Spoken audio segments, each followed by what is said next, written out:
Next up is something I think you're also going to really like, which is GarageBand for iPad.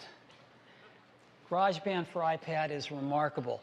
It's got touch instruments. You can plug in a guitar and play real instruments if you want, but it's got touch instruments that I think are going to be a huge hit with our users. Guitar amps and effects, 8-track recording and mixing, over 250 loops you can add to your songs. You can email files around of your song to anybody, and it's compatible with the Mac version. So if you want to start something on your iPad and finish it on the Mac, no problem. So to give us a demo of GarageBand on iPad, I'd like to invite Xander Soren, who's our Director of Music Marketing, to do that right now. Xander, all yours. Morning. Just thrilled to be able to show you GarageBand running on an iPad. This is really cool. So let's go ahead and bring up our new iPad 2 here, and I'll launch GarageBand.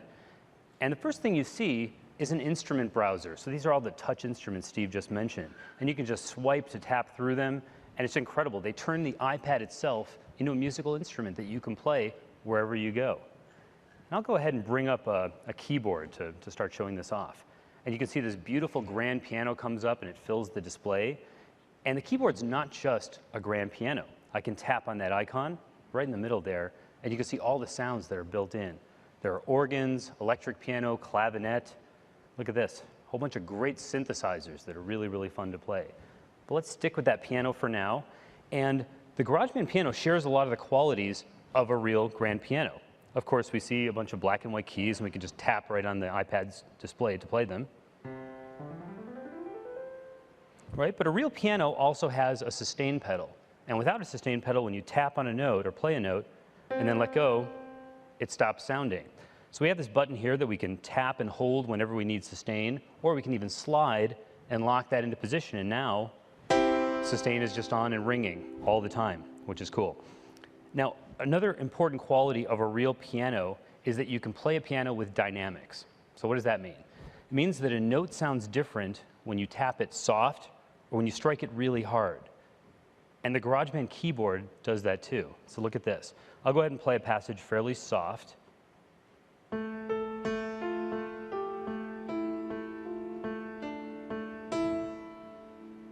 Or I can strike it hard. And you can hear the difference. So how do we do that? Well, iPad has an accelerometer built in, and we use that to measure the force that my finger strikes the display. So GarageBand knows if I tap something really soft or really hard. And we use that throughout the app, and that lets us create these instruments that are incredibly expressive and fun to play. Now, we're only seeing some of the keys available to us because this is just a window into a much larger, full-range piano. And we can move up and down the registers of that piano with these octave switches on the left side of the screen. So if I tap it down a couple times to -2, there's how we play a lower note. And I can show this off by playing the same 3 notes, and we'll tap up through the octaves. Right? So no problem accessing all the notes on this piano. Now, as I mentioned before, it's not just a piano. Some great sounds here, and let's bring up the classic rock organ. First thing you'll see is that the look and the personality and the controls completely change to match a real B3 organ. And I can just go ahead and play that. Right? And then you would expect the controls that you would have on a real organ. Things like these drawbars that affect the tone. So as I play a chord, I can move these. And see that rotating speaker at the top? I can even speed up the speaker. Right? Just incredibly realistic, and we built all those controls into the instruments because they're important. So we'll check out one more sound here on the keyboard, and we'll go to our synthesizers. And let's bring up 50 Sci-Fi.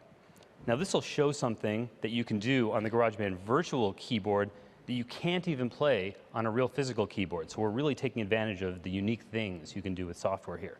Now this one is set up in a way that when I tap a key and I slide my finger up and down the rest of the keys, it's going to glide between the notes. It won't play the individual notes.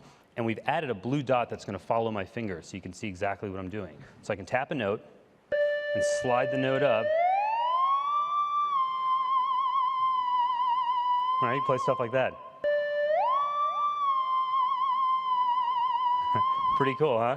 So as I slide my finger up that key, you probably notice that we can introduce additional expression like vibrato, and this will explain why this synth is called 50s sci-fi.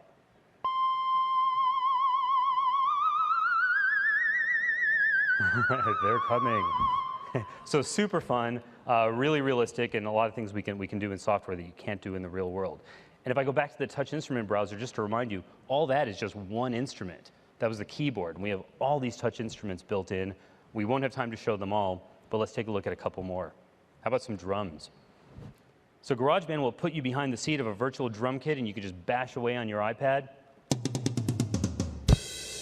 Right? And just like the keyboards, it knows if I tap soft or hard. Right? And there's different parts of the drum, plays different sounds, which is cool. And then I can even tap the edge of the ride cymbal to show that the position, as I move closer to the bell, you get a different sound, and I'll alternate between the two. Right, or the left and right side of the hi-hat to play open and close patterns. So really, really fun, and if you want, you can just run your finger in a circle and make a lot of noise. Another great feature of these drums is that your kids can play them with headphones on. So guitar amp. This is great. Guitarists are going to love this. You can plug right into your iPad and play through classic amps and stomp box effects. They look and sound just like the originals. But you know, there are a lot more people out there who don't play guitar or don't play any instrument at all. And we really wanted GarageBand for iPad to be fun for everyone. So we designed a special kind of touch instrument that we call smart instruments. Now, these smart instruments are designed for you to be able to have fun, be musical, even if you've never played a note in your life.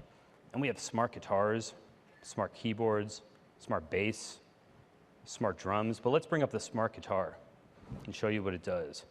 So here you can see an acoustic guitar, but one that everybody can play. We have some chords along the middle there, and we've pre-picked all those chords, and we know that they work together, so we do that for you. You don't need to know anything about music. You just take your finger, pick a chord, and then just strum your iPad. Right? They all sound good together. Right? Campfires will never be the same. And we can go and even play individual, we can tap individual notes and do finger picking.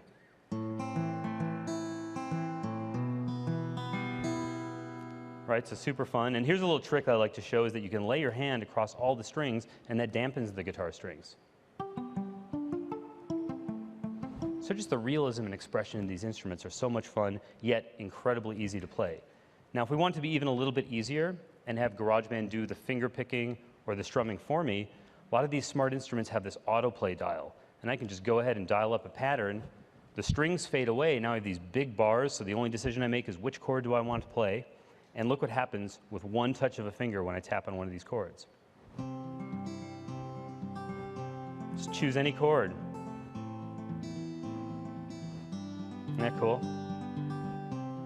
I just tap again, and it's that simple to play parts. So in a lot of ways, these smart instruments, they're kind of like musical training wheels. They make it so you really can't play a bad note. Now, the next thing is recording. Let's say we have an idea and we want to capture it so we can hear it later. Recording in GarageBand for iPad is incredibly simple. You can see right at the top of the screen that bright red button. That's in every touch instrument. So all we have to do is tap on it. We'll get a count in. I'll just play the part again.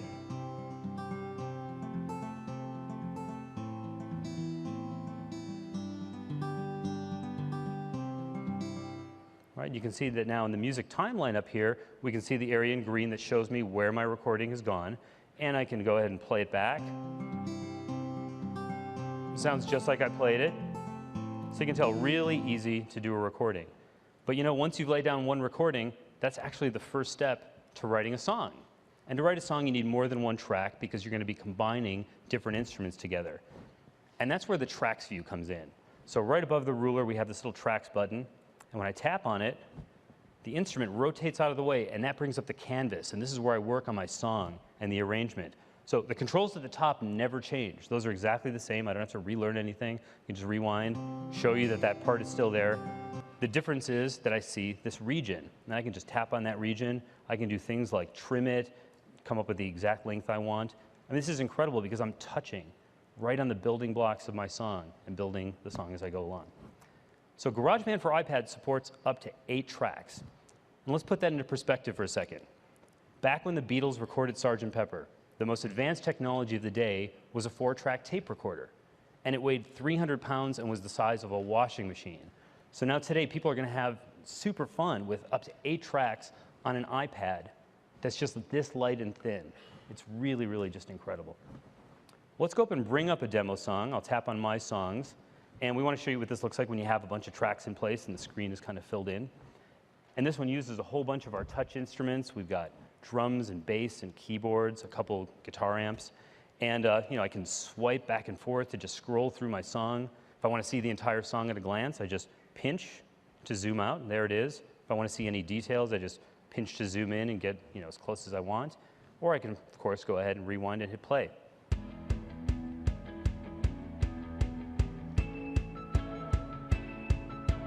And here's something really cool. I can swipe over the track icons and look what happens. I get a mixing board. So now I can go in and fine-tune the levels of my track, get everything just right. I can solo a track. There's one of our smart guitars strumming along with the track, and it's a little quiet, so let's bring up the volume so you can hear it. The smart guitar, back it off. Bring the rest of the instruments back.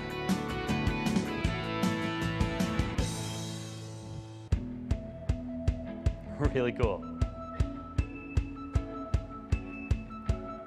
Okay, so when you make any changes like that, if I ever go back and I tap on My Songs, it's going to auto-save for me, make sure that all the changes are saved. And now I have a couple options to share that song with my friends. I can tap on Export, and it's going to render an AAC file of the song to make it sound great and be really easy to share.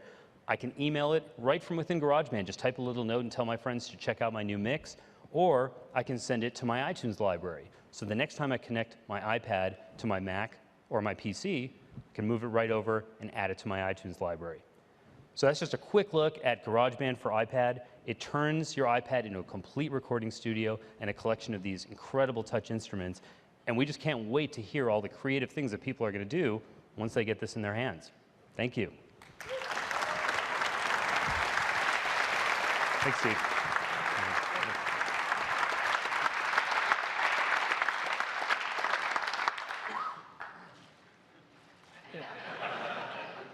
I'm blown away with this stuff. Playing your own instruments or using the smart instruments, anyone can make music now in something that's this thick and weighs 1.3 pounds. It's unbelievable. So, GarageBand for iPad. Great set of features. Again, this is no toy. This is something that you can really use for real work. This is something that I cannot tell you how many hours teenagers are going to spend making music with this and teaching themselves about music with this. GarageBand for iPad, $4.99. It'll be on the App Store on March 11th.